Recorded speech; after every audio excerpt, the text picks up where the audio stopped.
Hello. Well, I made it back from a road trip that was partly planned, partly spur of the moment. Took me to some countryside that I hadn't seen before, and the dogs enjoyed it. So once again, I've thrown a heap of photos together with just some captions that the dogs are thinking out loud. Um, and they're quietly suffering in silence because the whole trip was in the middle of summer, in the middle of the peak Christmas New Year season, a time I'd never normally travel, but because I had so much time off and I had a caravan, so I might as well use it. So I did a bit of free camping and a couple of caravan parks, and a friend's place at one point. Anything cheap and safe. A couple of the spots were from wiki camps. One of the spots from Hip Camp. I still find the biggest problem driving around is anywhere safe to pull over. Some of the roads are narrow and rough. That's to be expected. I was surprised that traffic wasn't as bad as I would have thought for the Christmas New Year, but when I did get over to the coast more, and especially on the Bruce Highway is a nightmare, the best of times. It was showing its true colours, and idiots overtook on unsafe areas, but I made it through. Well, we made it through.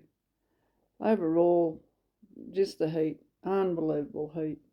The humidity more than anything. You've got the 36-degree days, but the humidity makes it about 46 degrees, and it doesn't matter what you do to cool off, you don't cool off for long. And my caravan has no air conditioning. Yay, not a great move, but I got my camping set up down pat, so didn't take long to set up or pull down. I didn't find any, or didn't come across any snakes, thank goodness. I think it was too hot for the snakes even. This is one of my friend's place. Note the wild parking on the footpath. Oh, and to add to making things uncomfortable, my awning had a break in the arm, so I couldn't pull it out for shade, hence having blankets over the cage for the dogs. I did pull up at another big town at some part of the journey and bought another fan that was supposed to be evaporative air and U-Butte cool things down, but no, failed miserably. Just another fan at an exorbitant price. I was surprised the flies and mozzies weren't a problem. I was prepared, but yeah, nothing drastic. So my original plan was 4 nights over Christmas at a place near Harvey Bay, and adults only, not adults as in wink wink nudge nudge, just that there was no screaming kids. Caravan park at Howard. It turned out to be a disaster. That's this one you can see now. I was parked up in the mud when originally I had booked a grassy site, but they changed their mind. So I changed my mind and hit the road the next day, not knowing where I was going, and ended up at a great spot, nice and green, nice and quiet, no kids, and I hadn't even planned it. No other dogs, so the dogs weren't distracted, and we set up and had our Christmas there. There was a few storms, made it for an interesting night, and then it made it pretty with all the flash flooding and then all the wildlife. My parking was a bit how to do, but the van was right. Dogs were happy. I was happy. I got to decorate for the Christmas. Yay. I needed to decorate so Santa knew where to come. And I had a touch of dachshund in the decorations too. This is a bit of the excess water from one of the storms that hit. No damage, and it ran away as quick as it built up. My fancy tree and my uncooperative Santa's little helpers. They're all hiding under the table thinking he can get away with it. But they didn't suffer for long, and they soon helped unwrap some of the presents too. Then we went for walks, some of the night sky colours. Oh, one of the wildlife locals. Oh, and cane toads. My gosh, I forgot what cane toads were all about. They are just prolific.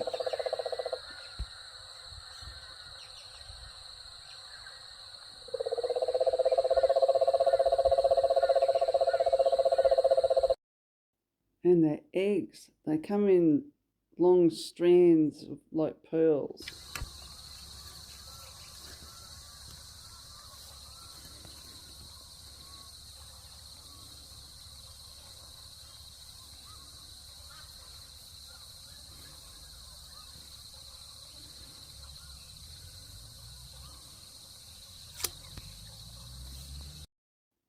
But I did find some natives, so they haven't won the battle, the cane toads that is. The locals are trying.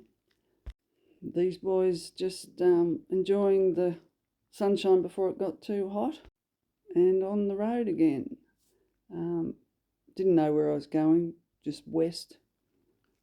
A couple of pit stops for stretching little legs and relieving little bladders. No traffic, it was great. No dramas on the road. Most of the way had telephone service, so most of the way I felt safe if there was any problems that I needed to call. Just never anywhere to pull over. Anyway, enjoying the sights while I could. I love the way the birds utilise the power poles, even those big, massive ones. Then this was an area I spent some of my childhood in. Not in town, we lived about 30 kilometres out of town, which we headed along the road to and drove past on our journeys. It is now a massive big cattle feedlot. It was a beautiful spot back in the days, but progress, they say. Anyway, kept going, kept seeing things and planning the next stop, which turned out to be a treat, an unplanned, unknown, quiet little waterside. Well, there was plenty of water around, but the campsite was just myself and one other camper, about 6 kilometres out of Miles, and very nice. Glad I made the effort to find it, because the campsite in Miles itself for the caravan travellers was absolutely packed in the morning when I went back through. So it pays to snoop around sometimes. Then we were all refreshed and happy for the bigger leg of the journey as we pushed on through to the main final designation for the new year, and a few nights at St George. This was my schooling town and fondest memory town, and it was good to catch up with old schoolmates and their families and reminisce.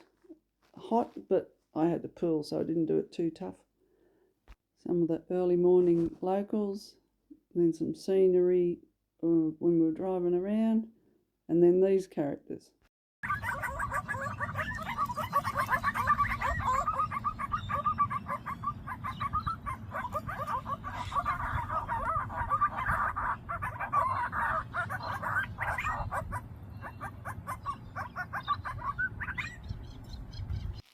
So relaxing and enjoying the colours of the sky before we left early in the morning and witnessed the crop duster before stopping at our final destination, which again was one of those spots that I sort of fluked because the main spot at Texas, Queensland, Australia was absolutely chock-a-block full of campers, and I'm not fond of crowds.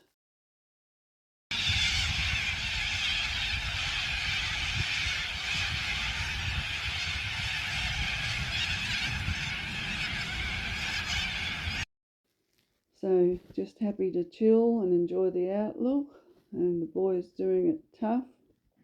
Tough because Jaffa had a bit of trouble getting up onto his bed.